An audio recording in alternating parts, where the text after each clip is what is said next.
성경 말씀 고린도후서 6장 10절입니다.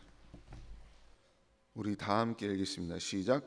근심하는 자 같으나 항상 기뻐하고 가난한 자 같으나 많은 사람을 부요하게 하고 아무것도 없는 자 같으나 모든 것을 가진 자로다.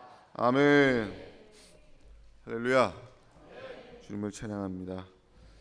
오늘 말씀의 제목은 근심하는 자 같으나 항상 기뻐하고 라는 제목으로 여러분에게 말씀을 증거드리겠습니다.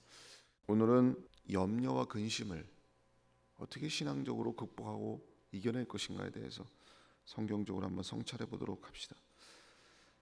염려와 근심이라고 하는 것은 근본적으로 본질적으로 연약하고 불완전한 우리 인생이 이 세상을 사는 동안에 지속적으로 짊어지고 가야 될 문제입니다. 하지만 우리는 예수님을 내 구주로 확실히 믿고 주님과 동행하고 있고 성령께서 나와 함께 하시고 계심을 믿기 때문에 또 우리의 기도와 말씀을 통해서 우리는 하나님과 실제 교통하고 있는 사람들이기 때문에 우리들은 염려와 근심을 극복하는 힘을 가지고 있습니다. 할렐루야. 여러분 느헤미야가 이렇게 얘기했어요. 느헤미야 8장 10절에 우리 함께 읽겠습니다. 시작. 느헤미야가 또 이르기를 이날은 우리의 주의 성일이니 근심하지 말라. 여호와를 기뻐하는 것이 너희의 힘이니라 하고. 아멘. 이날은 우리 주의 성일이니 근심하지 말라. 여러분 아무리 근심이 많고 여러분이 지난 한 주 동안 세상에 치이고 살았어도 하나님이 오늘 여러분에게 명령하십니다. 이날은 주의 날이니 근심하지 말아라. 오늘 주의 성일에 하나님 앞에 나와서 근심하지 마시고 여호와를 기뻐하는 것이 우리의 힘이기 때문에 오늘은 하나님을 기뻐하시기를 주 이름으로 축원을 드립니다. 오늘 여기 근심 걱정 없으신 분 계십니까? 아무도 없을 거예요. 걱정 없는 시간은 있어요. 그러나 걱정 없는 인간은 없습니다. 인간은 기본적으로 고뇌하는 존재니까. 그래서 시편 38편 17절에 시작. 내가 넘어지게 되었고 나의 근심이 항상 내 앞에 있사오니. 아멘. 내 근심이 항상 어디에 있어요? 내 앞에 있다. 내 현실의 문제라는 것이죠. 잠언서 14장 13절에 시작. 웃을 때에도 마음에 슬픔이 있고 즐거움의 끝에도 근심이 있느니라. 아멘. 웃을 때에도 마음에 슬픔이 있다. 즐거움의 끝에도 근심이 있다. 유행가 가사 중에 이런 거 있습니다. 내가 웃는 게 아니라고. 바로 이거예요. 웃을 때도 근심이 있고 슬픔이 있고 내가 웃는데 웃는 게 아니야. 시편 31편 9절 시작. 여호와여 내 고통을 인하여 나를 긍휼히 여기소서. 내가 근심으로 눈과 혼과 몸이 쇠하였나이다. 아멘. 내가 근심해서 눈과 혼과 몸이 다 쇠했다. 시편 55편 2절에 시작. 내게 굽히사 응답하소서. 내가 근심으로 편치 못하여 단식하오니. 아멘. 오늘 이 자리에 뭔가 편치 못한 마음으로 앉아 계신 분도 있을 겁니다. 모든 생로병사의 이 삶의 고민들은 결국 그 뿌리를 거슬러 올라가 보면 우리가 에덴의 축복을 버리고 하나님께 불순종함으로부터 시작이 된 거예요. 그때부터 생긴 저주입니다. 근심의 원인을 우리가 다른 곳에서 어떤 것으로 인해서 어디서부터 오는 것으로 우리가 생각할 수도 있지만은 실제는 우리 주변의 환경과 나타나는 현상과는 별개로 내 마음에서 일어나는 문제예요. 이게 사실 근심과 염려, 걱정이라는 것은 내 환경과는 별개로 내 마음에서 일어나는 문제다. 염려가 없을 수는 없지만 염려 안에 빠져서 허우적거리고 염려 속에 갇히는 것은 여러분의 선택에 달려 있습니다. 주변에 염려거리는 항상 있어요. 찾으면 없을 수가 없어. 그거는 항상 있어. 근데 거기에 갇히느냐 아니면 그 사슬에 묶여 사느냐 아니면 그 사슬에 끌려다니지 않느냐, 이것은 우리의 선택에 달려 있다 이 말이에요. 염려는 그 자체가 죄는 아니에요. 감정입니다. 염려는 내 감정이에요. 감정의 구속 상태죠. 근데 그것이 가만히 우리가 방치를 해두면은 처음엔 그냥 감정에 머물다가 나중에 되면 이것이 죄악으로 나아가게끔 만들 수 있는 도화선이 됩니다. 그게 염려 때문에 죄짓게 또 될 수가 있는 거예요. 그래서 우리의 마음이 절망에 빠지게 되고 거기에 지배가 되면 영혼 육이 다 억압되는 그런 상태에 처하게 돼요. 그것을 극복하기 위해서 우리가 가져야 될 태도는 뭐예요? 우리가 하나님을 신뢰하고 믿음으로 나아가야 됩니다. 그 결박을 끊어내야 돼요. 우선 성경이 염려와 근심에 대해서 어떤 이야기를 하는지 우리가 한번 살펴보도록 합시다. 마가복음 4장 19절에 시작. 세상의 염려와 재리의 유혹과 기타 욕심이 들어와 말씀을 막아 결실치 못하게 되는 자요. 아멘. 이 사람은 세상의 염려가 가득한 사람이라서 말씀이 결실치 못한다. 세상의 염려, 뭔가 이 세속적인 근심이 많아. 교회 앉아서도 중도금을 생각을 하고, 교회 앉아서도 공과금 내야 되는 거 생각하고, 교회 앉아서도 내가 누구한테 꾼 돈이 있는데 이런 거 생각하고, 끊임없이 그런 고민을 하는 거죠. 세상적인 염려, 세상의 염려, 재리의 유혹. 시편 39편 6절에 시작.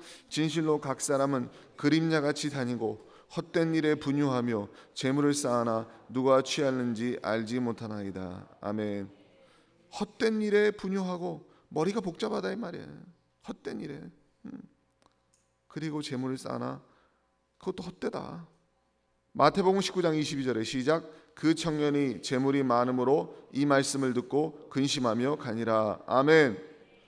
이건 부자 청년 얘기인데 앞에 마가복음에 아까 읽었던 그 세상의 염려는 너무 물질이 없어서 나오는 근심일 수 있고, 반대로 이 부자 청년의 이 근심은 너무 많아서 근심이 나오는 거예요.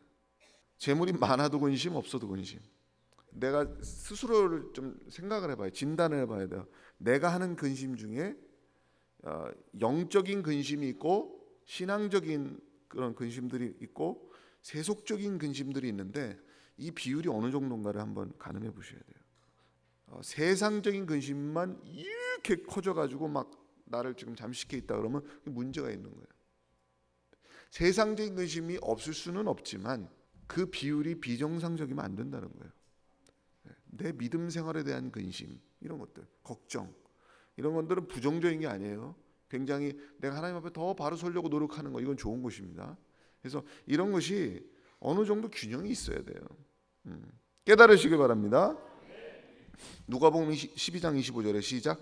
또 너희 중에 누가 염려함으로 그 키를 한 자나 더할 수 있느냐? 그런즉 지극히 작은 것이라도 능치 못하거든 어찌 그 다른 것을 염려하느냐? 아멘. 염려한다고 해서 그 키를 한 자나 더 할 수 있느냐? 이게 뭐냐? 야, 너네들이 염려를 그렇게 하는데 그게 곧 해결책은 아니지 않느냐 이거예요. 염려한다고 해결이 되는 거 아니지 않느냐는 거지. 실제적인 해결책이 뭔가를 바라봐야 된다는 거예요. 정신을 똑바로 차리고 그 사건의 본질을 꿰뚫어 버려야 되고 하나님 앞에 그 문제를 끌고 나와야 된다는 거죠. 염려 그 자체가 해결책은 아니다.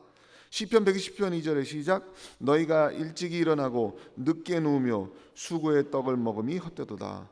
그러므로 여호와께서 그 사랑하시는 자에게는 잠을 주시는도다. 아멘. 여러분 일찍 일어나시죠. 늦게 누우시죠. 계속 수고의 떡을 여러분 먹고 있습니다. 먹고 살기 위해서 발버둥 치는 거죠. 그러한 범민들이 있지만은 그러나 하나님께서는 우리 사랑하는 자에게 단잠을 주신 거예요. 그게 뭐냐? 믿는 자에게 있어서 세속적인 수고와 하나님이 주시는 평강은 구별된 것입니다. 그러니까 세상이 아무리 시끄럽게 돌아가도 우리가 하나님 안에서는 안식을 얻고 평안히 잠들 수 있는 사람이 되어야 돼요. 하나님이 여러분에게 단잠을 주시기를 축원드립니다. 세상의 고민들이 여러분의 잠이 안 오게 만들거나 불면증 있으신 분들 오늘 불면증을 하나님께서 치유해 주시기를 축원드립니다. 마태복음 6장 34절 시작. 그러므로 내일 일을 위하여 염려하지 말라. 내일 일은 내일 염려할 것이요 한날 괴로움은 그날에 족하니라. 아멘. 내일 일을 위하여 염려하지 말라. 내일 일이 불확실하니까 염려하는 거 아니에요? 근데 이 염려 자체가 헛되다.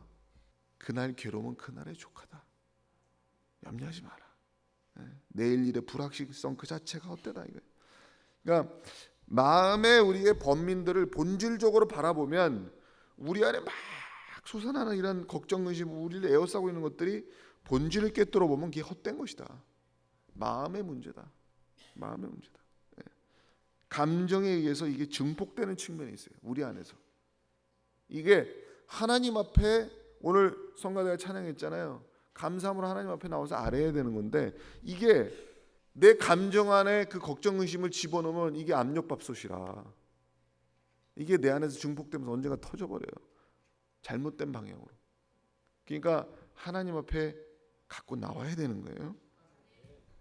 마태복음 6장 26절에 시작. 공중의 새를 보라. 심지도 않고 거두지도 않고 창고에 모아 들이지도 아니하되 너희 천부께서 기르시나니 또 너희가 어찌 의복을 위하여 염려하느냐. 들의 백합화가 어떻게 자라는가 생각하여 보라. 수고도 아니하고 길쌈도 아니하느니라. 내일 아궁이에 던지우는 들풀도 하나님이 이렇게 입히시거든 하물며 너희일까 보냐. 믿음이 적은 자들아. 아멘. 여러분이 하는 고민들이 공중의 새 같은 고민, 들의 백합화 같은 고민, 들풀 같은 고민을 하고 계신다면 오늘 성경이 말하는 예수님이 말씀하시는 믿음이 적은 자들아 이런 말을 우리가 들을 수밖에 없는 거죠. 그래서 우리가 먹고 자고 입고 하는 문제로 너무 고민하면서 하나님을 믿고 신뢰하지 못하는 모습이 되어서는 안 된다는 것이죠. 그래서 잠언서 15장 13절에 마음의 즐거움은 얼굴을 빛나게 하여도 마음의 근심은 심령을 상하게 하느니라. 혹시 여러분이 하고 있는 지금의 근심이 여러분의 심령을 상하게 하지 않도록 주의하십시오.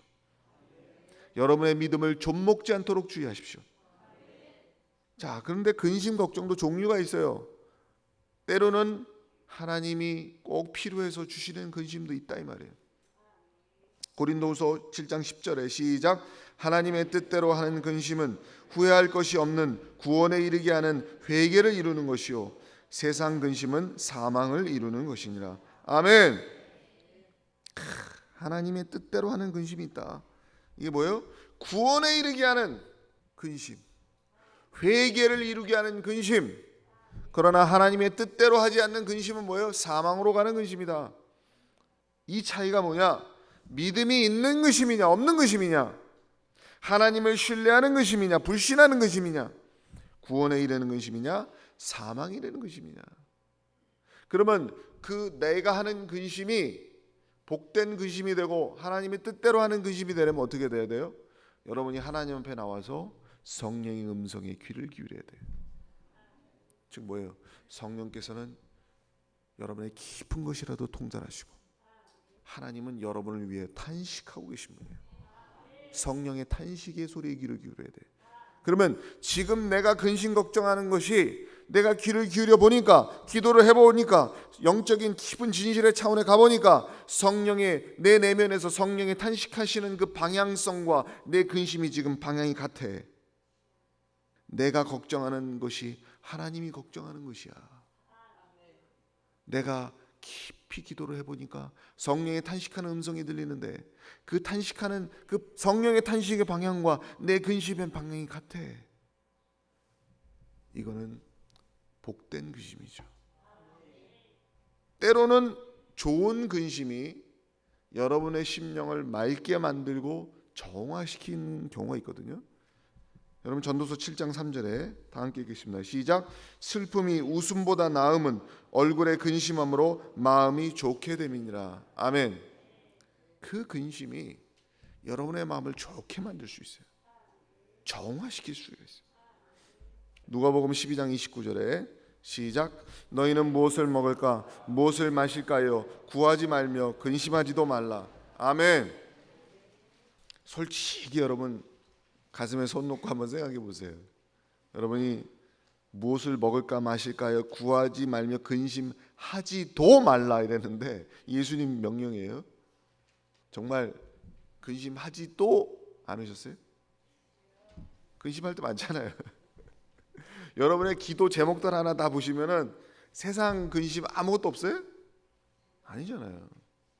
여러분 자녀들 문제, 하나님 얘가 수능을 보는데, 하나님 얘가 재수를 해서 뭐 어떻게 하겠다고 하는데, 하나님 지금 게임에 중독에 빠져 있는데, 그 기도하시잖아요. 다 하나님 앞에 문제 놓고 갖고 나오셔야 되는 게 정상입니다. 우리가 세상의 문제를 놓고 기도 안 할 수가 없어요. 근데 이 말에 왜 이 말씀 하시느냐?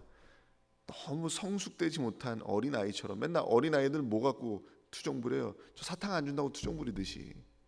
근데 그런 식의 맨날 세상 것만 갖고 근심하는 사람을 두고 하는 얘기고, 하나님 앞에 그 문제를 진솔하게 갖고 나와서 하나님, 주님 뜻대로 가고 싶습니다, 하나님 책임져 주시옵소서라고 기도하는 것과는 차원이 다른 문제다 이 말이에요. 아시겠어요? 누가복음 10장 41절에 시작. 주께서 대답하여 가라사대 마르다야 마르다야 내가 많은 일로 염려하고 근심하나. 아멘. 뭐 이건 여러분 잘 아시는 말씀이죠. 마리아는 예수님 말씀을 듣기 위해서 예수님 앞에 앉아 있었고, 마르다는 그 손님을 접대하기 위해서 분주하고 늘 바쁜 여인이었어요. 사실 마르다의 그 어떠한 모습은 현숙하고 또 성실한 여성의 모습이죠. 항상 자신의 책임을 다하는. 그래서 예수님은 뭐냐면, 야 네가 많은 일로 염려하고 근심하는구나, 마르다를 지적하시지만은 실제로 마르다 같은 스타일의 여자는 책임감이 강하기 때문에 근심도 많은 겁니다. 아무런 걱정도 없고 그냥 너무 무책임한 경우도 있어요. 그렇잖아요. 세상에 저 사람은 세상 걱정 아무것도 안 해. 그만큼 책임감도 없는 사람이 있고, 그만큼 걱정이 많다는 거, 많은 사람을 같이 걱정해 준다는 거, 그만큼 자기가 책임감이 강하다는 거예요. 그러나 거기에 또 너무 얽매이면 안 된다는 거지. 예수님은 너가 책임감이 있는 것은 좋지만 그것도 몇 가지만이라도 족하다. 너 자신이 탈진할 정도가 되면 안 된다는 거예요. 그러니까 우리가 너무 걱정 근심을 산처럼 떠안고 사는 그런 마음을 갖고 있으면 그것도 안 좋습니다.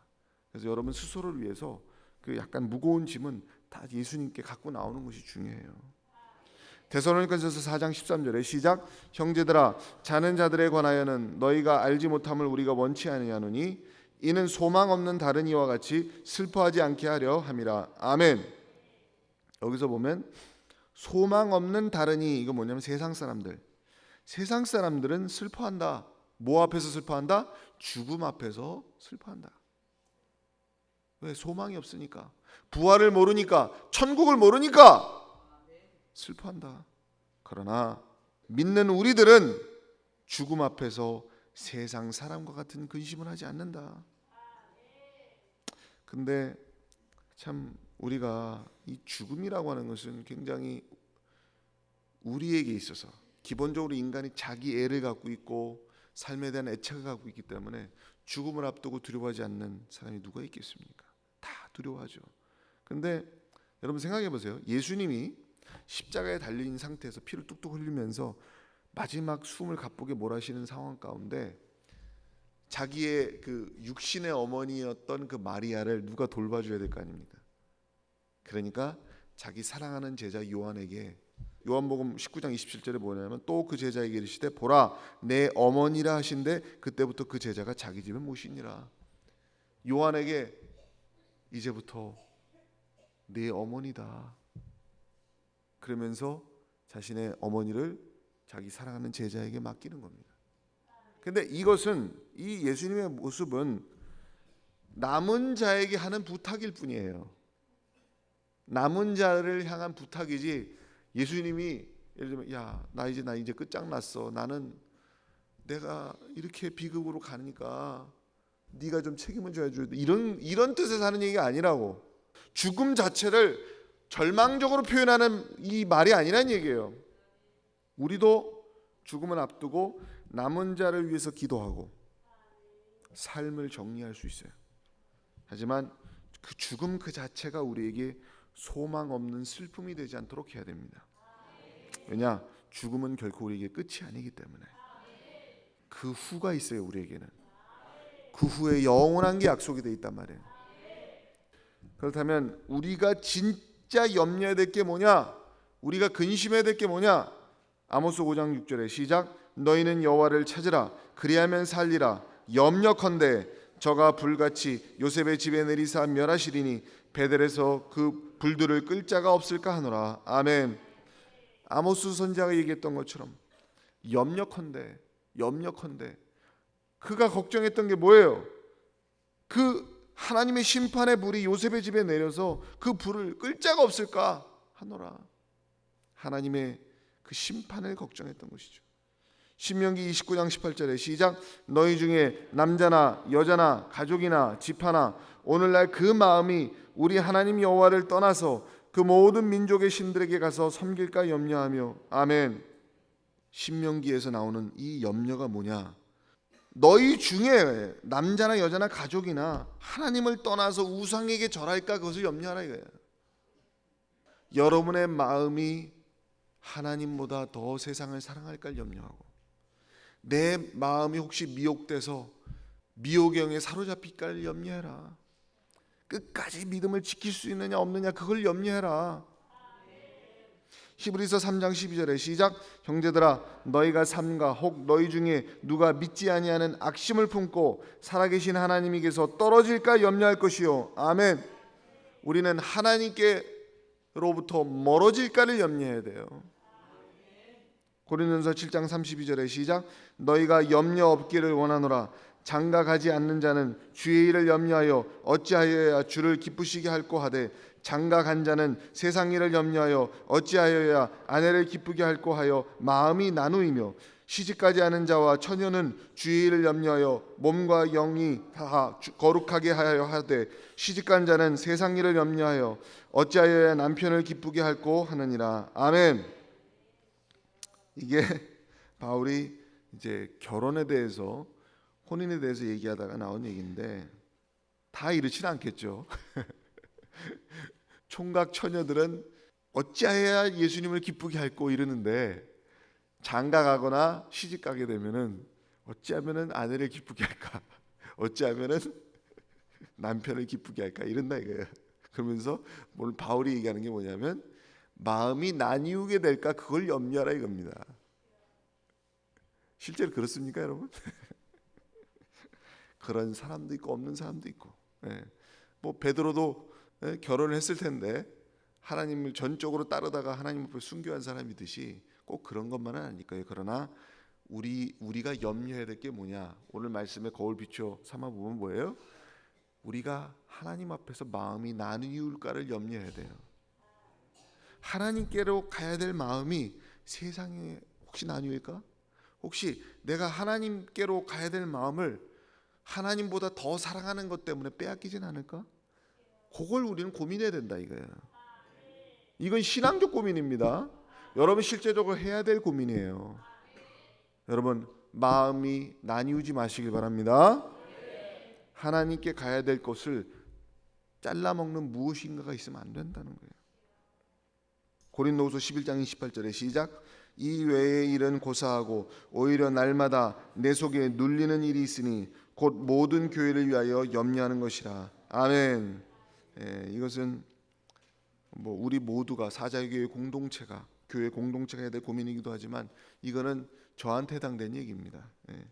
내 속에 눌리는 일이 있으니 곧 모든 교회를 위하여 염려하는 것이다. 저는 늘 여러분들하고 상담하고 또 계속 끊임없이 전화도 오고 소식도 들려오고 저한테 기도 제목을 제 어깨에 얹어놓죠. 여러분들이 목사님 제 문제입니다 그러면서 받으세요 그러면서 패스를 딱 합니다. 저한테 제 힘듭니다 목사님 어깨에 짊어져 보세요 하면서 팍 올려놓죠. 내 속에 눌리는 일이 있어요. 그러나 이것은 복된 염려인 줄로 믿습니다. 우리가 교회를 염려하고 기도하는 거. 히브리서 2장 1절에 시작. 그러므로 모든 들은 것을 우리가 더욱 간절히 삼갈지니 혹 흘러 떠내려갈까 염려하노라. 아멘. 오늘 여러분이 듣는 이 진리의 말씀이 혹 그냥 떠내려갈까를 염려해야 돼요. 여러분 안에 잘 심기운 씨앗이 되어서 아름다운 열매를 맺는 것이 아니라 그냥 휩쓸려 내려갈까를 염려하셔야 됩니다. 자, 그러면 우리가 근심 걱정 앞에 있는 우리가 취해야 될 자세가 무엇인가? 우리가 마지막으로 한번 살펴봅시다. 잠언서 12장 25절에 시작. 근심이 사람의 마음에 있으면 그것으로 번뇌케 하나 선한 말은 그것을 즐겁게 하느니라. 아멘. 네. 우리가 근심이 쌓여 있을 때 우리가 서로에게 어떻게 해야 되냐? 선한 말을 해줘야 돼요. 지혜로운 말 해야 됩니다. 예, 그 불난 집에 기름기 얹는 그런 말 하면 안 돼요. 선한 말 하시길 바랍니다. 욥기서 16장 5절에 시작. 그래도 입으로 너희를 강하게 하며 입술의 위로로 너희의 근심을 풀었으리라. 아멘. 고린도후서 2장 7절에 시작. 그런즉 너희는 차라리 저를 용서하고 위로할 것이니 저가 너무 많은 근심에 잠길까 두려워하노라. 아멘. 때로는 사랑과 용서로 풀어야 될 때가 있어요. 그러지 않으면 악이 계속 악을 만들어내기 때문에 여러분이 지혜로운 말, 위로의 말, 선한 말, 용서하고 위로하는 그런 행위를 통해서 자꾸 근심을 덜어내는 쪽으로 여러분이 해야 된다는 것이죠. 시편 107편 6절 7절에 시작. 이에 저희가 그 근심 중에 여호와께 부르짖음에 그 고통에서 건지시고 또 바른 길로 인도하사 거할 성에 이르게 하셨도다. 아멘. 근심 중에 어떻게 했다고요? 여호와께 부르짖었다. 그런데 제가 우리 성도들의 상태를 보면 그럴 때가 있습니다. 근심이 깊이 쌓인 분들이 부르짖질 못해요. 왜? 부르짖는 힘조차 까부러져 있어. 그냥 주저앉아 버린다고. 그러니까 근심 중일수록 여호와께 부르짖으셔야 됩니다. 할렐루야. 고린도후서 6장 10절에 시작. 근심하는 자 같으나 항상 기뻐하고 가난한 자 같으나 많은 사람을 부유하게 하고 아무것도 없는 자 같으나 모든 것을 가진 자로다. 아멘. 이게 신앙인의 멋이고 믿음의 힘이죠. 그러니까 늘 우리 신앙은 이렇게 역설을 품고 있는 거예요. 우리가 근심이 없을 수 없잖아요. 근심하는 자 같은데 항상 기뻐한다. 누구로 인해 기뻐요? 하나님으로 인해 기뻐하는 거예요. 이게 뭐냐면 근심 그 빈 공간에는 늘 하나님이 계시고 우리가 가난하지만 늘 많은 사람을 부유하게 할 수 있는 하나님의 은혜로 충만히 거해 있고 아무것도 없는 사람 같지만 모든 것을 가진 사람이다. 왜? 우리는 하나님이 우리 백이니까. 하나님이 제일 부자시니까. 그러니까 이게 역설이 공존할 수 있는 게 가능한 것은 우리가 하나님을 품고 있기 때문에 그래요. 네. 깨달으시길 바랍니다. 이사야 61장 3절에 시작. 무릇 시온에서 슬퍼하는 자에게 화관을 주어 그 죄를 대신하며 희락의 기름으로 그 슬픔을 대신하며 찬송의 옷으로 그 근심을 대신하시고 그들로 의의 나무 곧 여호와의 심으신 바 그 영광을 나타낼 자라 일컬음을 얻게 하려 하심이니라. 아멘. 이게 우리 신앙인의 모습인데 우리 신앙인이 가야 될 모습인데 여러분의 근심이 찬송의 옷으로 뒤덮이시길 소망합니다. 네. 근심이 있을 때일수록 여러분이 하나님을 찬송하셔야 돼요. 그리고 여기 보면 의의 나무 여호와의 심으신 바 그 영광, 이게 뭐냐면 하나님이 정원사시거든요. 정원사가 나무를 심고 가꾸듯이 오늘 하나님이 구원으로 여러분을 심고 세우신다는 얘기입니다. 오늘 하나님이 시냇가에 심기운 나무가 되게 하신 거예요. 그 안에서 여러분이 꽃 피우고 자라나고 열매를 맺는 겁니다. 그래서 우리가 하나님 안에 거해야 된다. 찬송의 옷을 입어야 된다. 화려한 관을 하나님이 씌워주시고 희락의 기름으로 우리에게 바르시게 돼 있어요. 그것이 다 슬픔과 근심을 몰아내고 희락의 기름으로 우리 안에 넘치게 하신다. 이게 영적인 사람의 모습이죠. 요한복음 14장 27절에 시작. 평안을 너희에게 끼치노니 곧 나의 평안을 너희에게 주노라. 내가 너희에게 주는 것은 세상이 주는 것 같지 아니하리나 너희는 마음에 근심도 말고 두려워하지도 말라. 아멘. 예수님이 평안을 너희에게 주노라. 내가 주는 평안은 세상이 주는 것과 다르다 이 말이에요.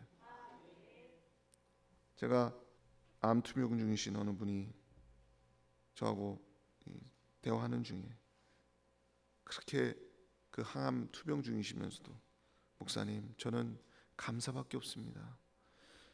이상하게 제 마음에 걱정 근심이 하나도 없어요. 저는 하나님만 믿고 긍정하며 나갑니다. 이렇게 말씀하시더라고. 제가 오히려 깜짝 놀랐어요. 도대체 그 성령의 그 무엇이 저분의 마음을 주장하고 있구나. 참 보통 사람으로는 하기 힘든 얘기구나. 그 믿음의 말씀을 하시더라고. 그래서 제가 오히려 참 존경스럽고 굳굳하게 그것에 믿음으로 맞서 나가는 그 마음, 그 안에서 평강을 얻고 하나님을 의지하고 나아가는 그 마음, 만약 그것이 없다면 얼마나 인간적으로는 절망이 되겠습니까? 그러나 하나님께서 그 마음을 주장하고 계십니다. 힘을 내시기를 축원드립니다. 빌립보서 2장 27절에 시작. 저가 병들어 죽게 되었으나 하나님이 저를 긍휼히 여기셨고 저뿐 아니라 또 나를 긍휼히 여기사 내 근심 위에 근심을 면하게 하셨느니라. 아멘. 저가 병들어 죽게 되었다. 이게 누구냐면 바울의 동역자인 에바브로디도가 병이 들었다 이겁니다. 죽을 병이 들었어요. 그런데 바울이 뭐예요? 바울이 나도 긍휼히 여기셨다. 왜? 나도 그것 때문에 근심이다 말이에요. 그도 근심이지만 나도 근심이다. 이게 뭐예요? 교회 안에서 교회 공동체가 서로 마음의 짐을 나눠서 지고 있다는 얘기죠. 이게 초대교회의 모습이었어요. 서로 문제가 있다면 서로 기도의 짐을 나눠지고 사랑의 짐을 지고 가는 겁니다. 그래서 참 이 초대교회 보면 가족 같아. 우리 사자계에도 이러한 공동체인 줄로 믿습니다. 우리의 삶이 늘 걱정과 근심의 연속이지만은 오늘 우리의 모든 근심 걱정, 무거운 짐이 십자가 앞에서 내려지고 우리의 어지럽고 당황스러운 마음들이 차분하게 정리가 되고 진리로 모든 삶의 본질을 여러분이 꿰뚫어 보시고 하나님을 다시 붙드는 은혜와 깨달음의 축복을 얻게 되기를 축원드립니다. 시편 30편 5절에 다 함께 읽겠습니다. 시작. 너희 길을 여호와께 맡기라. 저를 의지하면 저가 이루시고 그랬어요. 할렐루야. 하나님께 맡기셔야 돼요. 하나님께 맡기면 하나님이 이루게 될 줄로 믿습니다. 하나님은 절대로 여러분이 근심 걱정에 허우적거리는 걸 원하시는 분이 아닙니다. 하나님은 여러분에게 안식과 평안을 주기를 원하세요. 우리는 뒤로 물러가 침륜에 빠질 자가 아닙니다. 우리가 서로를 위로하고 찬송의 옷으로 근심을 대신하고 기도와 간구로 하나님의 도우심을 구하고 무엇보다 하나님을 신뢰하는 마음으로 모든 근심을 돌파하고 압도하게 되시는 여러분 되시기를 주의 이름으로 축원드립니다. 기도하시겠습니다.